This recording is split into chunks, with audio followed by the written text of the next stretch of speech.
우리는 흔히 쉽게 이론적으로 말할 때 아브라함을 믿음의 조상이다 그렇게 말하고 있잖아요. 그러면 아브라함이 뭘 믿었느냐? 그래서 왜 믿음의 조상이라고 말하느냐? 이런 부분을 사도 바울은 구체적으로 자세히 설명해 주고 있습니다. 그래서 뭘 믿었느냐? 하나님께서 천사를 통하여 아브라함에게 약속하신 것을 믿었다. 그러니까 의로 여겼다. 옳게 여겼다는 거예요. 의로 여겼다. 옳게 여겼다. 쉽게 말하면 합격됐다 이 말입니다. 그래서 우리는 아브라함을 믿음의 조상이라고 한다. 그러면 출애굽한 이스라엘 백성들에게 율법을 왜 주셨느냐? 아브라함에게 약속하신 것을 믿었다면 아브라함의 조상이라는 이스라엘 백성도 출애굽을 당시에 시내산에서 지도자 모세를 통하여 10가지 계명을 주셨는데 그 10가지 계명엔 명령과 약속이 있다는 거예요. 그 율법은 613가지인데 그러니까 율법이 악하냐? 그렇지 않다라고 설명합니다. 하나님이 주신 법은 악한 것이 아니다. 그 법에는 반드시 약속이 있다. 그것이 사도 바울의 주장입니다. 그러면 나는 그 약속을 얼마나 믿느냐는 거예요. 하나님의 약속과 명령은 두 가지 짝이라 다 자기 짝이 있다. 그래서 내 호주머니에 저울추도 상이한 저울추는 가지고 다니지 말아라. 유대인에게 하신 말씀은 그 얘기. 그런데 상이한 저울추란 말은 각각 다른 저울추를 가지고 다니지 말아라. 하나님 말씀은 누구에게든지 공평하다. 똑같다는 거예요. 하나님 말씀을 자기에겐 가벼운 저울추를 다른 사람에게는 무거운 저울추를 그게 일반적으로 할 수 있는 일이잖아요. 모든 사람이 자기에겐 다 유리한 하나님 말씀은 아니라는 거예요. 하늘 아래 피조물에게는 다 똑같다는 거예요. 근데 그걸 깨달을 수 있어야 되지. 그 누구에게 꼭 똑같느냐? 그 이름이 생명책에 기록된 사람. 그 사람이 세상에 태어나기 전에 하나님의 생명호흡이 들어간 사람은 하나님 다 똑같이 취급하는 거예요. 나머지는 생명책에 그 이름 기록되지 않은 사람은 약육강식이죠. 제멋대로 사는 거지. 그 율법을 누구에게 주셨느냐? 성경 그 말씀하고 있어요. 출애굽한 이스라엘 백성이 주신 것이다. 그래서 아무나 율법을 받는 것이 아니고 아무나 계명을 받는 것이 아니고 아무나 성막이 주어지는 것이 아니다. 성막은 뭐 하는 곳이냐? 죄를 사하는 곳이잖아요. 그러니까 율법을 받은 자들이 죄를 사하는 것이지 율법을 안 받은 자가 무슨 죄를 안다고 사하겠습니까? 이 원리를 잘 아셔야 돼요. 아주 기본적인 거예요. 누구든지 쉽게 깨달을 수 있는 하늘 아래 지식이 없어도 쉽게 깨달을 수 있는 그런 내용이잖아요. 많이 공부한 사람이 특별히 알 수 있는 그런 얘기가 아니란 말이에요.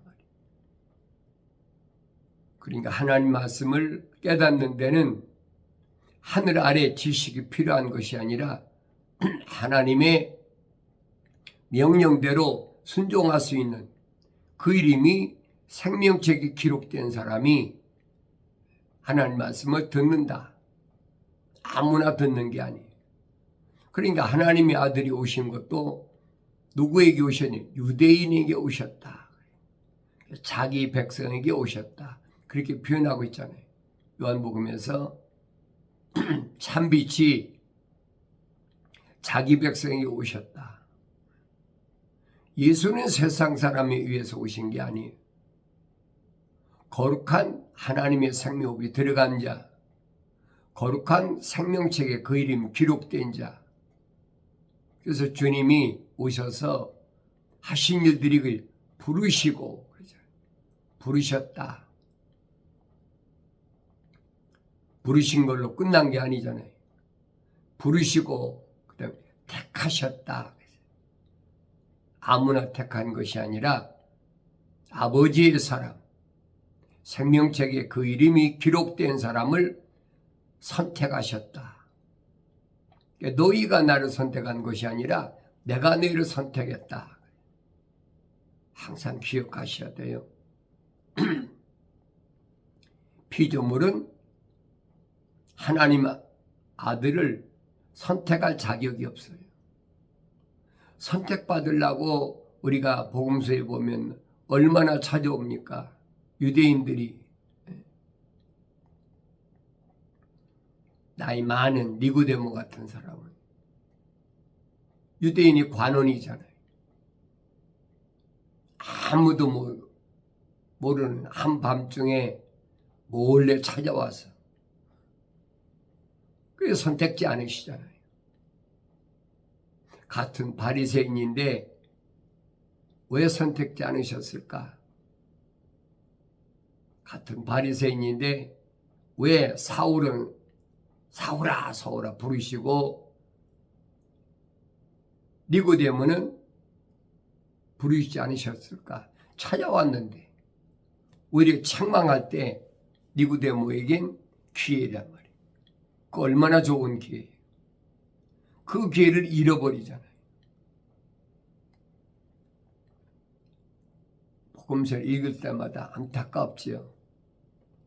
그러니까 그건 사람의 인력으로 되는 게 아니에요. 이미 선지자를 통해서 선포하신 말씀이에요. 피조물의 능력이나 피조물의 힘으로 되는 것이 아니다. 하나님의 영으로만이 되는데 하나님의 영은 자연인은 받아들이지 않는다라고 사도 바울이 확실히 설명하잖아요. 이 중요한 것은 내가 누구냐는 거예요. 가장 중요하잖아요.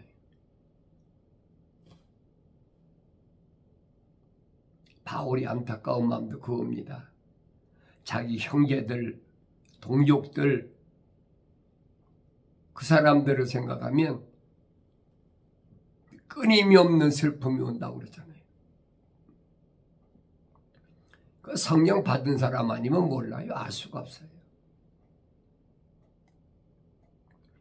나를 낳은 부모나 형제 자매나 또 내가 낳은 자녀나 친구나 남편이나 아내나 내 주위의 사람들이 가득하잖아요. 근데 그들이 멸망받을 걸 생각하면 끊임없는 슬픔이 계속된다는 거지. 그런 마음 만드는 사람이 어디 있어요? 그 성령 받기 전에는 몰라요. 성령 받으면 안타까운 마음이 있는 거예요. 그래서 내가 여러분에게 권면하는 것은 다른 사람 논하지 말고 내가 성경을 읽어라. 성경을 읽어보면 책망이 반드시 온다. 누구에게만? 생명책에 그 이름이 기록된 사람은 반드시 책망이 온다. 그 책망은 뭐냐? 하나님의 명령, 하나님의 약속. 이건 첫사람 아담에게 하나님의 생명이 들어간 첫사람 아담에게 하신 하나님 아버지의 말씀이잖아요. 아무한테는 말씀하시는 것이 아니에요.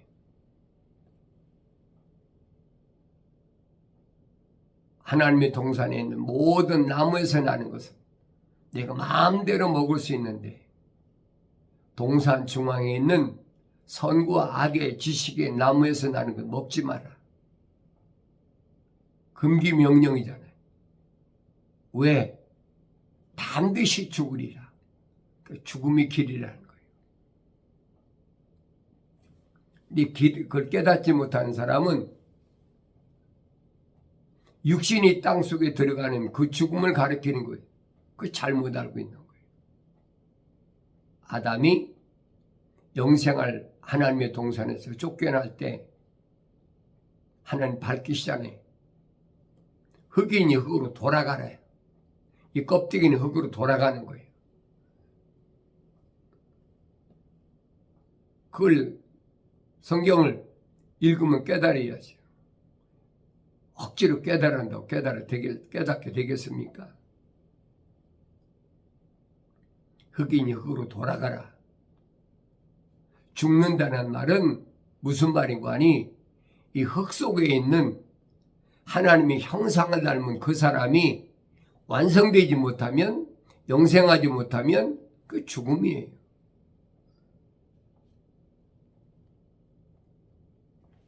하나님은 아무에게나 약속하시거나 명령하신 것이 아니다 하는 것을 기억해야 돼요. 중요한 것은 내가 중요하잖아요. 내가 하나님의 명령을 받은 사람인가? 내가 하나님의 약속을 받은 사람인가? 약속을 안 받은 사람이야. 명령을 안 받은 사람이야. 뭐 순종하고 자시고 할 것도 없잖아요. 아무에게나 하나님이 약속하고 명령하시는 것이 아니라는 얘기예요. 출애굽한 이스라엘 백성에게만 광야 40년 동안을 통과하는 동안에 반드시 지켜야 될 하나님의 약속과 명령이 뭔가를 내가 성경을 읽어야죠. 서두환 집사가 돌로 맞아 죽기 전에 분명히 설명하잖아요. 광야 교회라. 광야 교회란 말은 부르심을 받은 자들의 모습을 부르심을 받았자. 그 말을 원문에는 에클레시아 그래. 부르심을 받았다. 부르심을 받았으면 선택받아야 되죠. 2000년 전에도 갖가지 기적을 보고 시리아로부터 갈릴리 지역이니까 많은 사람들이 소문을 듣고 찾아오잖아요. 그럼 그 많은 사람들을 찾아왔을 때 주님이 선택하셨느냐는 거예요. 성경에 기록된 것이 없잖아요. 혹시 빠졌을 수도 있을 것이다. 그건 착각하고 있는 거예요. 너희는 주의 책을 찾아서 자세히 읽어보라. 이것들은 하나도 부족한 것이나 빠진 것이 없고 다 자기 짝이 있다. 하나님이 입이 명하셨고 하나님 명이 모으셨다. 하나님이 입이 명하신 것은 반드시 성령이 모으셨다는 얘기예요. 빠진 것이 없어요. 우주 만물을 창조한 창조주 하나님의 계획하신 모든 일들은 시대마다 선자들을 통해서 이미 다 선포하셨고 2000년 전에는 하나님의 아들이 직접 육신을 입고 오셔서 확인시켜 주잖아요. 아무나 듣는 것이 아니잖아요. 누구나 다 들을 수 있죠. 유대인인데 히브리 말로 하는데 선포하시잖아요. 너희들이 내 말을 왜 듣지 못하느냐. 듣지 못하는 것은 소리가 안 들린다는 얘기가 아니에요. 히브리 말로 하는데 왜 못 듣겠습니까? 깨닫지 못한다는 거예요. 이게 무슨 말인가 깨달아야 된다는 거예요. 아무나 깨닫는 게 아니라는 얘기죠. 그래 하나님의 아들이 선포하신 게 들을 귀 있는 자는 들으라. 들을 귀란 말은 할례 받은 귀. 근데 성경은 이 표면적인 내 머리에 붙어 있는 이 귀를 말하는 게 아니잖아요. 사도 바울이 설명하지. 할례는 마음에 해야 된다. 겉사람 할례하는 것은 하나의 모형이라는 거예요. 할례를 누구한테 명했습니까? 믿음의 조상이란 아브라함에게 명했잖아요. 할례하라. 그러니까 할례를 그 집에 있는 모든 남자는 다 할례를 했잖아요. 그런데 이름을 바꿔준 것은 아브라함과 사렙밖에 없어요. 잘 주목해 보세요. 아브라함과 사렙에게 이름을 바꿔주시고 할례를 명하고 출생한 것이 누구냐? 그 이삭이. 그래서 아브라함에게 독자다. 하나밖에 없는 아들이다. 아브라함에게 왜 이삭 하나만 있습니까? 이스마엘도 있잖아요. 이스마엘도 할례 받고 다 했잖아요. 그런데 성경에는 이삭만이 내 아들이다. 내가 또 읽고 되새김질해보고 묵상해보고 또 읽고 왜 그러셨을까? 사도 바울이 설명하잖아요. 자기 형제들이나 동족들이 자기가 성령 받고 보니까 그들이 멸망당할 거 생각하니까 너무 기가 막힌 거예요. 악행은 자기가 다 저질렀는데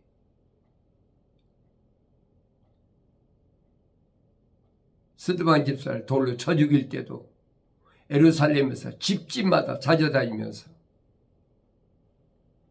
남자 여자를 잡아다가 옥에 가둘 때도 청년 사울이 우두머리였잖아요.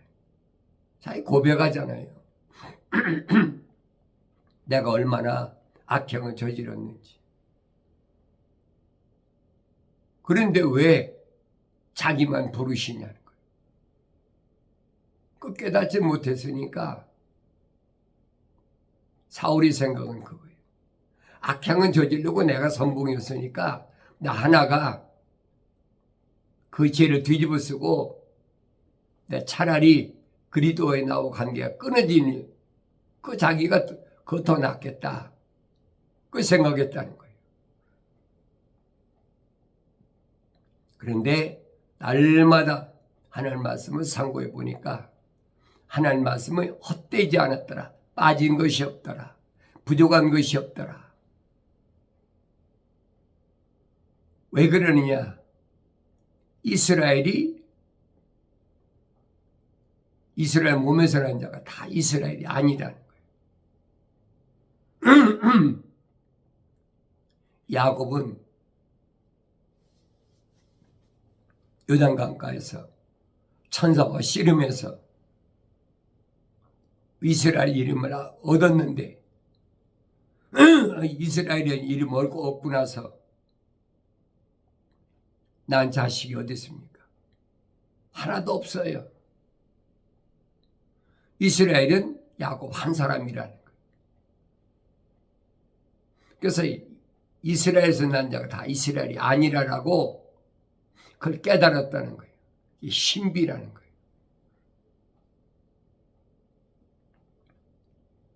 그러면서 바울이 말하잖아요. 믿음의 조상이라는 아브라함에서 난 자가 다 아브라함의 씨가 아니다. 성경을 상고해 보면 그 답이 나와요. 아브라함 몸에 난 자가 성경에 기록된 것이 이스마엘과 이삭과 구드라의 몸에서 난 6 아들과 8명인데 어떻게 모리아산에 가서 이삭을 바칠 때는 천사가 네 독자라도 그렇게 변했는 거예요. 그래서 아브라함 몸에서 났다고 다 아브라함 씨가 아니다. 하나님이 네 씨다라고 인정하시는 것은 이삭 한 사람이라는 거예요. 또 이삭이 40세 결혼해가지고 아내 리브가가 자식을 못 낳으니까 20년 동안 기도했다. 20년 만에 쌍둥이를 임신했는데 리브가의 뱃속에 있을 때 천사가 나타나서 말하잖아요. 내가 야곱은 사랑하고 에서는 미워했다. 그걸 깨달은 거예요, 사도 바울이. 이삭과 에서가 세상에 나와서 무슨 선이나 악한 일을 한 것이 없잖아요. 어머니 태했을 때요. 만들어질 때 이미 하나님께서 야곱은 하나님의 생명이 들어갔고 에서는 안 들어갔다는 거예요. 야곱은 생명책에 그 이름이 기록됐고 에서는 자연인이라는 얘기예요. 사도 바울이 정확히 설명하잖아요.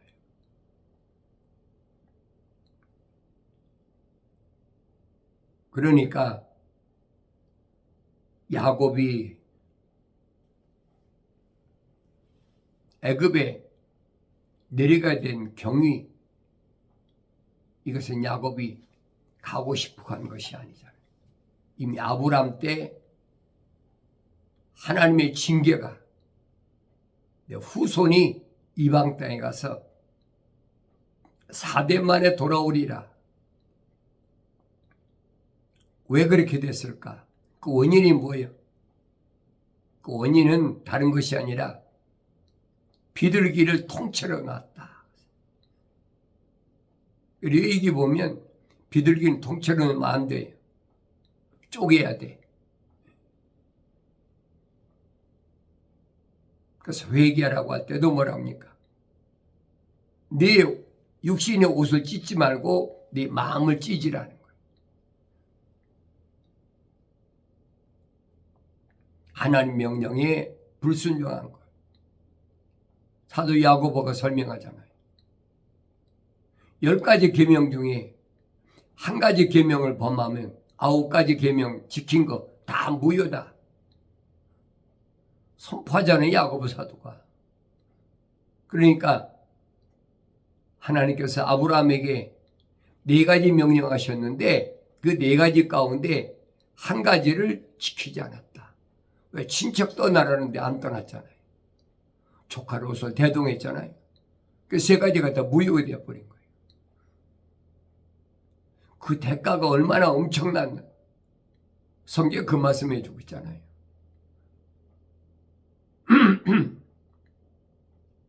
그 대가로 후손이 4대 만에, 한 대가 100년이 4대 만에 내가 너에게 약속한 이 가나안 땅으로 돌아오리라. 그 약속의 과정이 출애굽의 과정이란 말이에요. 아무나 출애굽하는 게 아니잖아요. 그러니까 이런 내용들은 내가 성령 받고 읽어야 깨닫지 성령 받기 전에는 알 수가 없어요. 출애굽의 과정을 우리가 성경 안 읽었습니까?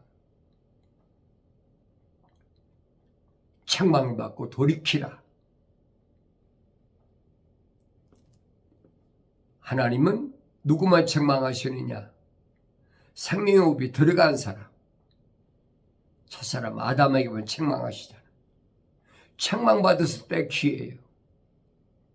빨리 돌이켜야 돼.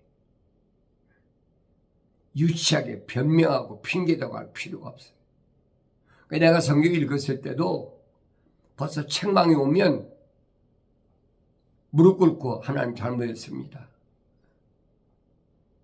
육신이 무릎 꿇는 것도 중요하지만은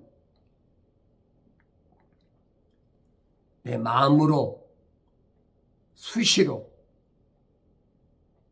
하나님 약속을 믿지 못하고 하나님 명령에 불순종한 거. 그 육신의 정욕이나 안목의 정욕 없는 사람이 어디 있어요? 다 있지. 그러나 사도 바울은 설명하지요. 말씀이 물로 씻으라. 매일마다 말씀을 읽으면서 책망받고 말씀에 의한 물로 씻어야 돼. 내가 나를 씻는 거지 다른 사람 씻겨주는 것이 아니에요.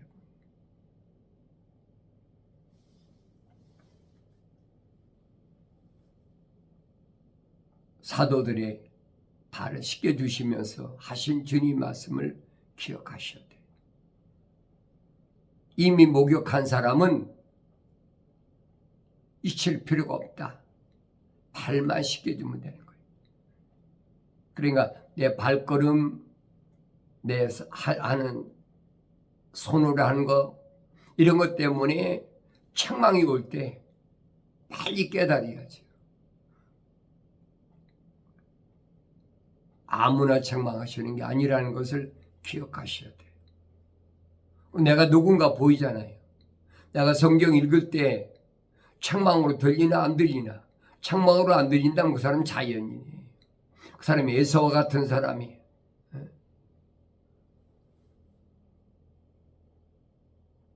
예루살렘에 이스라엘 백성이 복귀했을 때 유대인의 왕이 누구였어요? 에서의 후손 에돔 사람이었잖아요. 헤롯이 에돔 사람이에요.